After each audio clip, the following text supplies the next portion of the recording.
Bueno, muy bien, continuamos en línea directa. Quien les habla, Marcelo Malvestiti. Me acompaña Jacqueline Celis y Lara Pidal.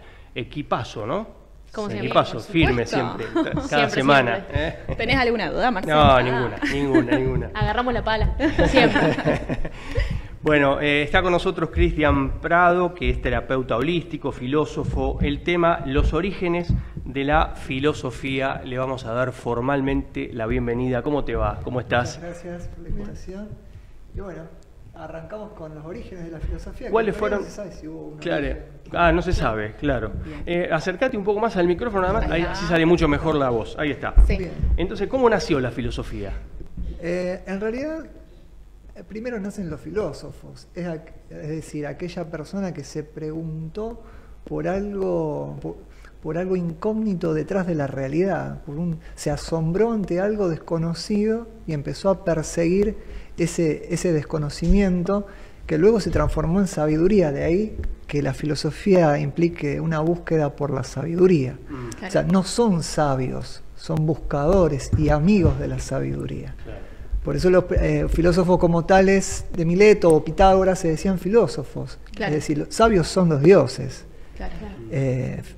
Los humanos somos filósofos, decían. Así que bueno, ese sería un poco el origen, digamos, histórico allá por la Grecia del siglo VII, pero eso no implica que otros pueblos no hayan filosofado. De hecho, en India y en China también surgieron filósofos, no con ese nombre, pero sí pensadores acerca del mundo, del cosmos, de la realidad. Y luego, estos filósofos se opusieron a los sabios, que eran los sofistas, los sofos. Claro, los sofistas. Sí. ¿Ah? O sea, entonces hubo una clara división entre ambos, pero ya después en la Grecia clásica. Pero bueno, en realidad el filósofo es aquel que se pregunta por algo que está más allá de la realidad, que duda de las cosas. Y como decía Platón, la filosofía empieza con el asombro, con la capacidad de asombrarse ante algo. Siempre está en la búsqueda de la respuesta, ¿no? En cuanto a filosofía, o sea, buscan la respuesta permanentemente. Sí, en realidad la respuesta es un horizonte abierto. Lo que es más importante en la filosofía es la pregunta. Claro. La pregunta es la puerta para las múltiples respuestas. Claro, como la mayéutica. Exacto, Claro. sí, la mayéutica es un poco eso. Dinamizar la pregunta para que el alma empiece a purificarse de aquellas cosas que la han atado a esta tierra, a este mundo. O sea, nosotros siempre que nos preguntamos algo, ¿estamos filosofando o estamos haciendo filosofía? ¿Puede decirse? Una buena pregunta. En realidad, una pregunta que sea radical, extrema y que vaya hacia las profundidades, si está bien pensada o bien intuida, sería como un principio del filosofar. Sí. Bien. ¿Y qué importancia tiene la filosofía hoy en día y a lo largo de la historia también? Bueno, podríamos decir que tanto en la antigüedad como en la actualidad, el filósofo siempre dudó de aquellas cosas que se le quisieron imponer, o aquellas cosas que se empezaron a naturalizar, ¿no? Una tiranía, un déspota, una mentira naturalizada. O sea, el filósofo siempre dudó y siempre fue un marginal de la sociedad. Pero bueno, hoy en día, eso que nos legaron los antiguos, esa búsqueda, esa puesta en duda, es muy importante porque hoy estamos en una época donde todo está naturalizado también, como en la antigüedad, y las cosas son porque son. Entonces, el filósofo, incluso es muy raro encontrarlo hoy porque ese era un dilema en la UNR, que una cosa es ser profesor o doctor en filosofía y otra cosa es ser filósofo. Claro. O sea, ser filósofo es una actitud ante la vida. No por citar a los libros y a los autores se es filósofo. O sea, requiere un compromiso existencial. Sí, bueno, da cuenta de esto el estoicismo, ¿no? También. Sí, por supuesto. Que ya habíamos hablado mucho sobre este tema de los estoicos. Uno de ellos, Epícteto, que bueno, siempre defendían esta sabiduría, esto que mencionaban de la gente, el vivir mejor, el mirarse para adentro y no mirar tanto para afuera. O sea, un poco es la raíz, digamos. Sí, sostenerse en los principios a pesar de lo que suceda afuera. Claro. A Epicteto le rompieron una pierna, era un esclavo, el amo le rompió la pierna, poniéndolo a prueba de su imperturbabilidad. Claro. Entonces dijo, bueno, la vas a romper. Y la rompió, te dije que la ibas a romper. ahora no te sirvo, te puedo servir. Digamos, Sócrates, el padre de la filosofía, dio la vida, digamos, por su ciudad, digamos, ¿no? O sea, fue condenado a muerte y dijo que sería vergonzoso a su edad resignar todo lo que había enseñado, o sea, y resignar de la filosofía misma. Así que es una actitud ante la vida. Claro, se puede ser profesor de filosofía, pero no filósofo. Para considerarte filósofo tenés que tener otro tipo de actitud, sí o sí. Exacto. ¿Se pueden ser las dos cosas? Sí, se puede. Pero la actitud es como que marca la diferencia. Sí, totalmente. Perfecto. En los orígenes, me vas a corregir, por supuesto, si me equivoco. En los orígenes de, en la antigua Grecia se hablaba de la razón, ¿no? Los filósofos, el razonamiento. Por eso Descartes decía, pienso, luego existo. Claro. Hay un cuestionamiento, principalmente de Rafael Echeverría, que es doctor en filosofía, sociólogo chileno. Él cuestiona un poco este origen de la razón. Él dice que primero está el lenguaje. ¿Cuál es tu opinión sobre ese concepto? ¿Sobre la razón y el lenguaje? Claro, ¿qué está primero? Claro, ¿qué está primero? ¿Qué está primero? Porque en realidad, los primeros filósofos hablan de la razón, digamos. Sí, en realidad en Grecia se hablaba del logos. Sí. Y después eso se tradujo como razón y derivó al mero uso del intelecto. Pero los griegos no entendían por eso ese término. El logos era una cuestión que nos reunía a todo y donde la palabra emergía en esa reunión. Digamos, el logos era algo muy, muy importante, mucho más allá que el mero intelecto. Por eso, digamos, también Sócrates se lo considera, digamos, uno de los primeros terapeutas, en el sentido de el primer psicólogo, vamos a decirlo de alguna manera, porque él usaba la cura a través de la palabra, de la mayéutica. O sea, la palabra era muy importante, pero lo que dinamizaba la palabra era mucho más importante, porque hacía que el alma pudiera purgarse. Digamos, era una purga del alma. Claro. Era como que tenían un poder entonces. Sí, por supuesto. Un poder tenían con la palabra. Bien. Pero qué sentimiento de humildad cuando decían, solo sé que no sé nada. Sí. Claro, es algo... Sí, solo sé que nada sé ni que pienso nada sé, saber. Claro. O sea, porque Sócrates dijo que nunca fue maestro de nadie. Claro. Eso cuando lo condenaron dijo, yo nunca fui maestro, o sea, nunca instruía a nadie. Claro. Entonces, de hecho, él se decía que su arte, la mayéutica, lo había aprendido de su madre, que era partera.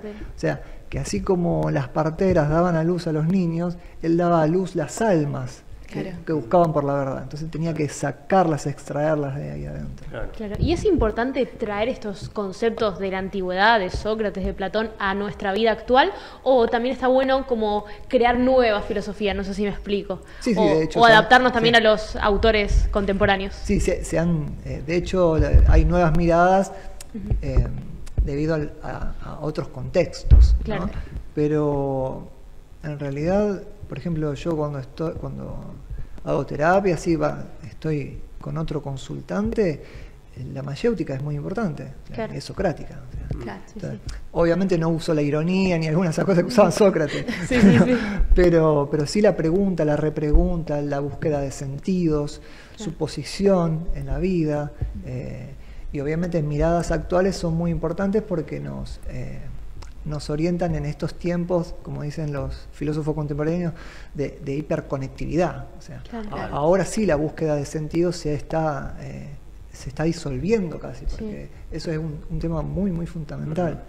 De ello deriva depresión, migrañas, malestares, erupciones en la piel, ansiedad, insomnio. O sea, hay muchas patologías derivadas de estos problemas filosóficos. Es genial como hace tantos años, miles de años, igual seguimos usando estas filosofías, ¿no? Lo traemos siempre, siempre lo traemos sin querer, me parece. Sin darnos cuenta. Sí, es increíble también un fenómeno llamativo que los filósofos, como Sócrates decía la pregunta, la mayéutica, y años atrás a nosotros, ustedes quizás no, pero cuando yo iba a la escuela no se podía preguntar, estaba prohibido porque se entendía, en ese momento se decía que preguntar eran ignorantes, ¿viste?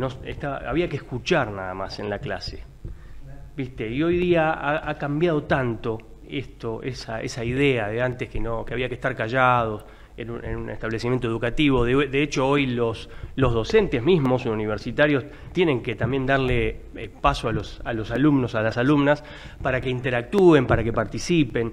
Claro. ¿Cómo se ha modificado eso, Se no? creía que el saber único lo tenía el docente y que los alumnos solamente iban a adquirir ese conocimiento.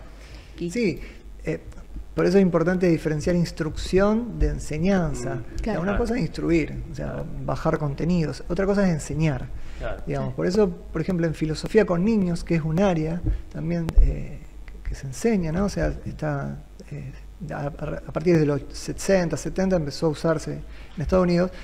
Lo que se prioriza es la pregunta, que el niño pregunta, aprende a preguntar. Claro. El docente nos instruye, coordina. Exacto. Digamos. O sea, pero ¿cómo coordina? Coordina filosóficamente. Es un Sócrates entre niños, que pueden ser adolescentes también, donde los ayuda a preguntar. Entonces es muy importante porque el niño que está pasando por una escolarización y que todos los días se lo instruye constantemente, acá es un espacio del preguntar. Entonces los niños aman ese espacio.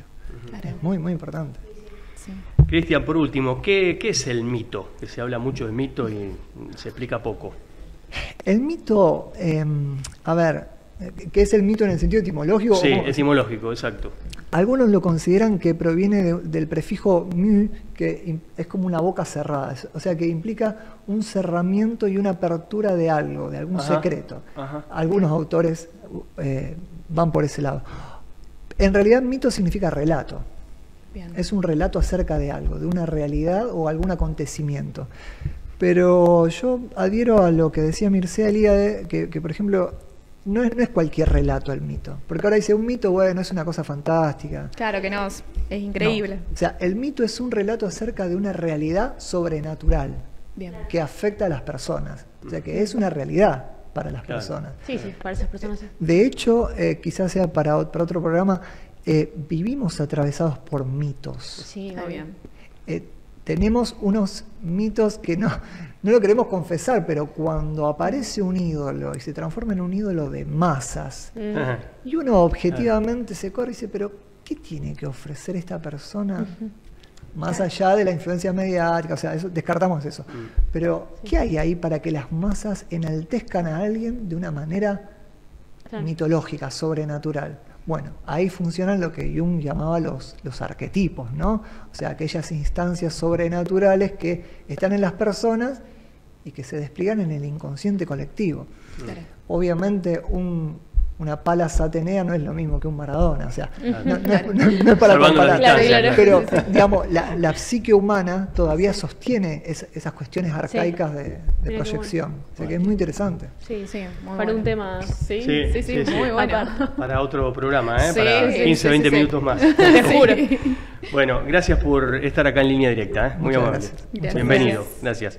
Gracias. Bueno, Cristian Prado, entonces, terapeuta holístico, filósofo, hablando sobre los orígenes de la filosofía y demás también, ¿no? Sí, También. Qué lindo, qué linda la filosofía. Vamos a filosofar. Así es. Bueno, vamos a hacer otra pausa y tenemos también la presencia aquí en el estudio de Reina Vecchio, terapeuta holística. Vamos a hablar, después de la pausa, de las variables que son controlables y las que no podemos controlar. Bien, me gusta. Genial. Así que Terrible. dejamos ahí abierto Sí. la posibilidad para que todos se queden y después también, por supuesto, como siempre hacen, mandan mensajes, nos envían Sí, sí, mensajes sí. para también opinar sobre los temas que desarrollamos acá. Una pausa y enseguida regresamos.